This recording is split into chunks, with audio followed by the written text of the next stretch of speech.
What's up, everybody? Video number 2. Make sure to hit that subscribe if you like the last one. That vinyl tag was a lot of fun. So today I decided to do my top 30 hip-hop albums that I own on vinyl. And I would say it's the least amount. I would say of any genres, it's the least I have, because it's hard to find. And you know, I went through this phase of like, oh, you gotta get the original, don't get the repress. But now I'm all past that BS. But let's get to the list. Oh yeah, these are in no specific order. I just couldn't do it, except for number 1. Number 1 is my all-time favorite. So number 1, we got Kill Army. Wu-Tang side project that I think Gza mentored them. It's called Silent Weapons for Quiet Wars. Original press, super nice vinyl. Got it for $40 on eBay, and Blake told me if I didn't buy this I was an idiot, and I already obviously knew that because I've been looking for this everywhere. Big Daddy Kane, one of my all-time favorite rappers from the 80s. This is just fucking phenomenal.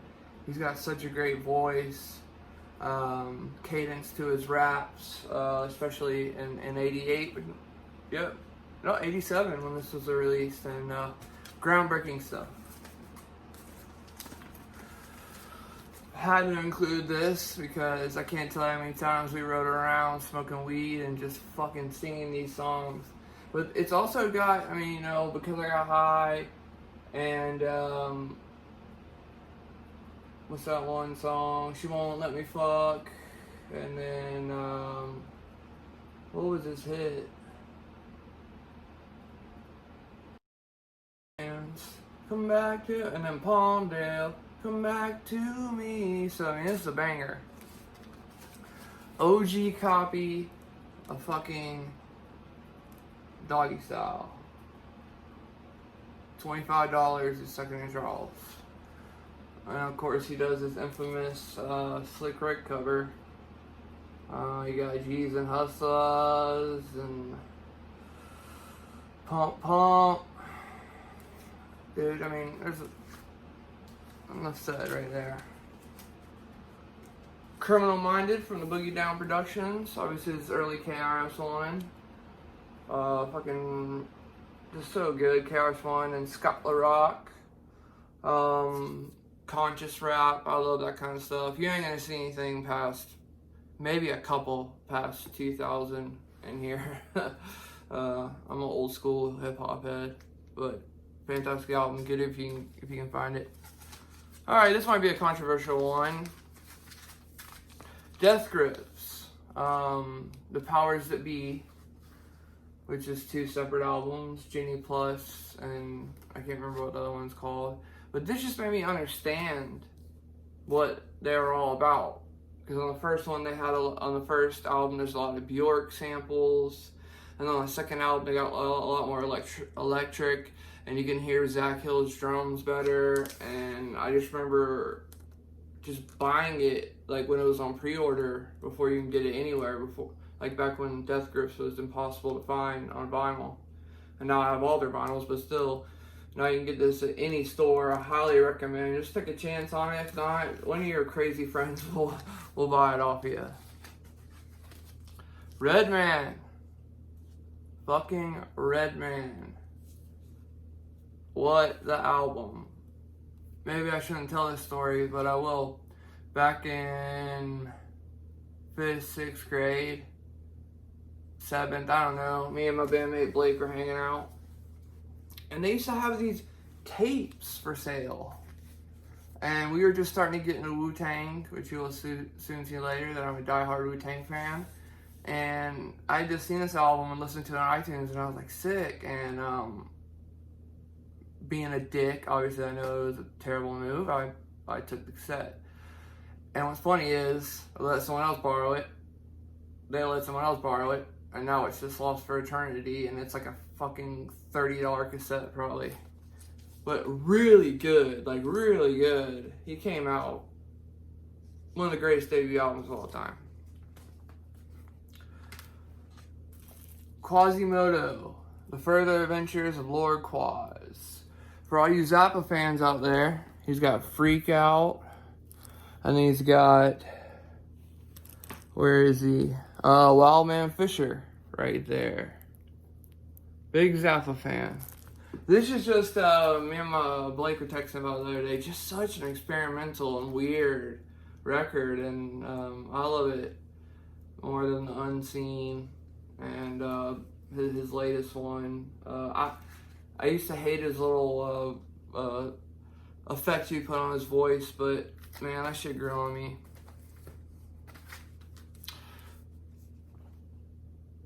They didn't say anything else. It's Madlib and MF Doom. If you don't know this, get out of here. Public Enemy. It takes a nation of millions to hold us back. I've seen this classified under punk rock records, and I actually get it. It makes a lot. I actually saw this as a punk rock list of greatest punk rock albums of all time, and I totally agree. You know, it's anti-establishment. It's just got that. I'm doing all this off the top of my head. I should say more. You know, Chuck D was just so aggressive and kind of had like a JR from Bad Brains vibe to him when he played, which is great. I found this at my friend's Gransky record store, but it's like a DJ copy. It's KRS-One, Return of the Boom Bap. One of the first rap CDs I ever owned. I don't know if y'all saw that. Little DJ copy. It's phenomenal.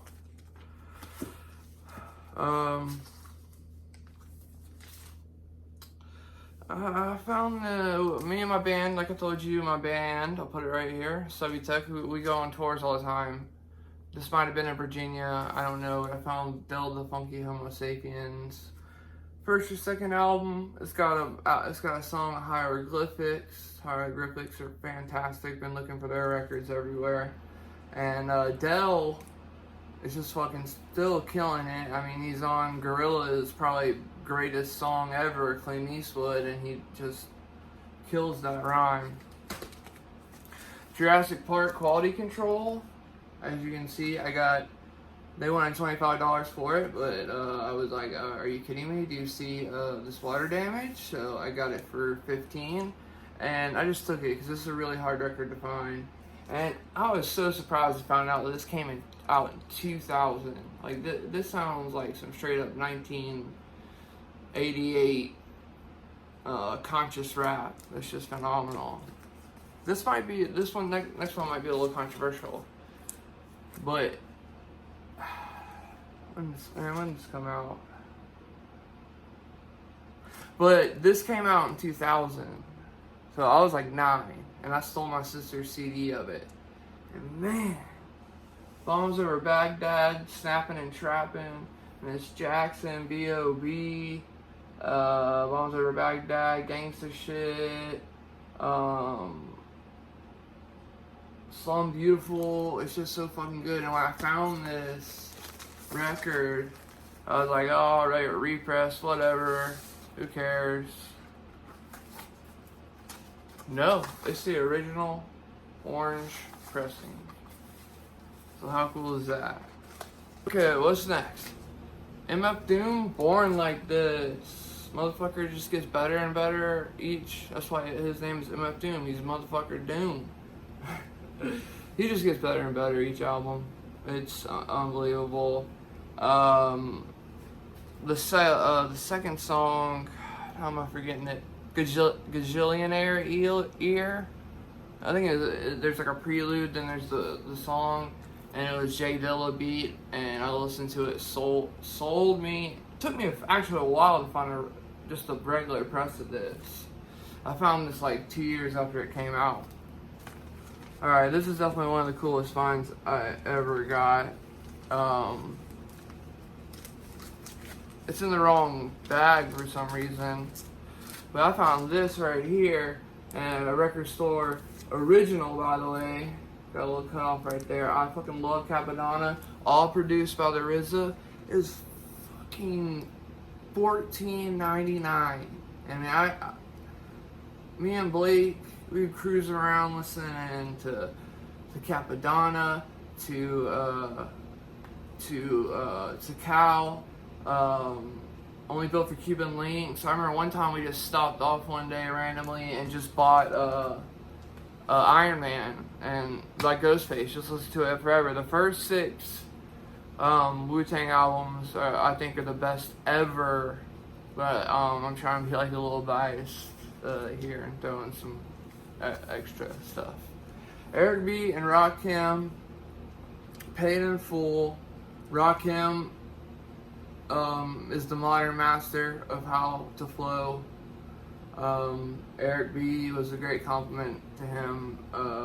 The production value on this is just top notch. Super hard to find. Original copy.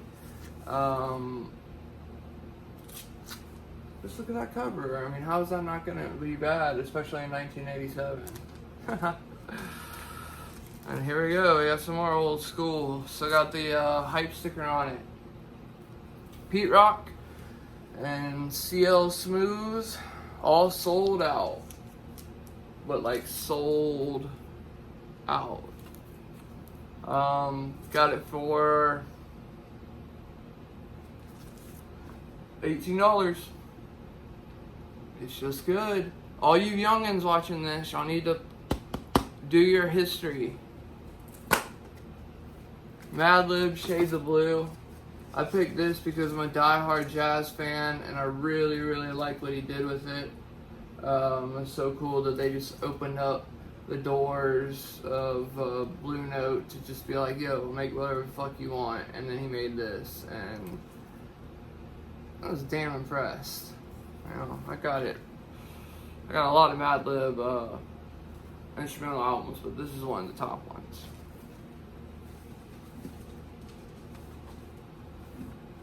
This is one that should have gone like 2 and 2, but like here's Dell's second or third album. Like I said, I can't remember. But I found this and when we were on tour in Winston-Salem, North Carolina, and he's just good. Youngins again. Y'all might think I'm young. I'm 28. I got the baby face syndrome, and I am in no way mad about that. Better to look young than to look fucking old. Just gonna say that. Anyways, Dell. If you like the Gorillas and you like that rap and Clint Eastwood, Dell, look them up. Get educated. This next one, rest in peace. This man made this on his deathbed. It's called Donuts because he made it all 45s that they brought to him to make. This album has made me like tear up of happiness and of sadness. Working on it. It's all good. I'm not gonna try to go through like this is good and whatever. It's all good. Another Smoking Weed album. Ride around all the time. Forgot about Dre. Still Dre. The next episode. But me, out of all my friends, when this came out in 2001, I would guess it was 2001. No, it was 99. Wow. Well, this came out, and then we got older and we started smoking weed, man. I started listening to fucking The Watcher and Big Egos and Lightspeed with Hitman. Like, that's a killer ass song. Explosive. Like, and I just loved every second of this album. I just want one of those people who listen to those 3 hits that I just named. Like, and this recently just came out as a repress, and I was just like, nostalgia, gotta have it. This is in my last video of Vinyl Tag, Year You Were Born. So I already mentioned this, the Low End Theory. How can you not like A Tribe Called Quest? As you can see, I'm leaning more to the East Coast rap. But I mean, I grew up around that, you know? Alright, so this is where it gets like, it's really 39 records. But like, I figured these last go 2 and 2, you know. Czarface and Ghostface, and then Czarface and MF Doom. I just couldn't pick which one was better, because they both bring out the best in everybody. Esoteric, shout out Esoteric, man, and fucking Inspected Deck and Ghost, still killing it. Both of them, it's awesome to see. And Czarface, I promise you, we'll be looking back in 30 years and they will be some type of Wu-Tang. I promise you. Speaking of Wu-Tang, if you don't like these albums, which are both original copies, you don't like hip-hop. And I'm ending with that. So, in my weed days, I was also a die-hard 3-6 Mafia fan, but early 3-6 Mafia. This is a repress of the original 3. You got Lord Infamous, DJ Paul and Juicy J, Mystic Styles. So good. Then you got the 20th anniversary record store edition of Chapter 2, in which Chapter 2 and Chapter 1 I listen to all the time. I have the CDs still. I have a cassette version of The End, so that's cool. Let me see if this. No, I didn't get. It didn't come on colored vinyl or anything, but it's just still so cool. I love this record. 3-6 Mafia is such a special band. Bone Thugs definitely bit their style. Comment down below if you agree, disagree. Let's get some debates going, because that's what makes YouTube fun. Also, if you don't like License to Ill and Paul's Boutique, you don't like hip-hop.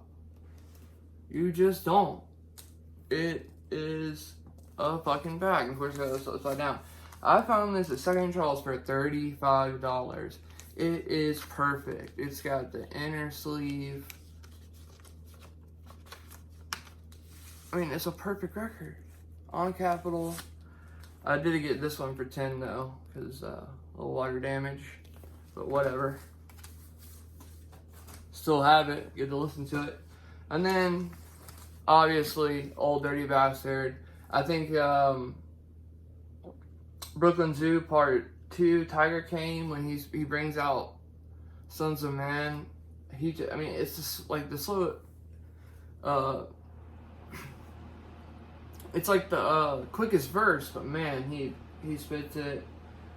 Brooklyn Zoo, like I said, I just can't. Cutting Heads, they even threw that on there as a demo. I can't pick favorites, but here's my original I found for $50. Plays good, just got a couple bends and stuff. So that is what it is. Alright, 2 more. This is awesome. Found this in Nashville at Harvest Records. Shout out Harvest Records. This is Metal Fingers, MF Doom, Special Herbs, the box set, volume 029. And look at that. Every record is perfect. And it was $75. This is another record that Blake came up to me and goes, if you don't buy this, like you're fucking crazy. And I was like, alright, I got you. Okay, so here comes my favorite album. Because like I said at the beginning, the top the first 29 had no order. But this is my favorite hip-hop album of all time. Gza Liquid Swords. One, because he can spit bars better than anybody. Well, except for Inspected Deck on the first album. Got to give it to him. And even on the W. But this is sick. Even Gza said it's like a rock album with the way they did it. He includes every one of his clan members in it. I like that. He doesn't exclude any of the clan. the clan, a clan, like all 8 of them are in here. And he even gives a song to Kill a Priest. Like on his album, 13th song, he goes, hey man, take this song. And then he writes Holy Bible, or Bible, basic instructions before leaving Earth. What makes this so damn cool is, I'll show you the chess pieces. Sick ass stickers. Still trying to. I'm a musician. I play drums and guitar. Trying to figure out what to do with those on those instruments. Then you got sick ass booklet, and then the can you see 4 discs? There you go. The instrumental version and the regular version. But what is cool about this is, why I showed you guys chess pieces, is it's a chessboard. And you know how obsessed they are with chess, and I am too. So this is just beyond one of the coolest things I ever got. I didn't get it on record store day, it took me a while, but I found a dude who gave it to me for $100. And I was like, that was a steal. Got up on Discogs early one day, checked my want list, bam, got it. So that is it, ladies and gentlemen. Thank you so much for watching. It would help so much if you would subscribe. Also like this, so the YouTube algorithm will show people that people are liking this video, and that would mean so much to me. Y'all be safe out there, peace and love, and don't be a schmohawk jabroni.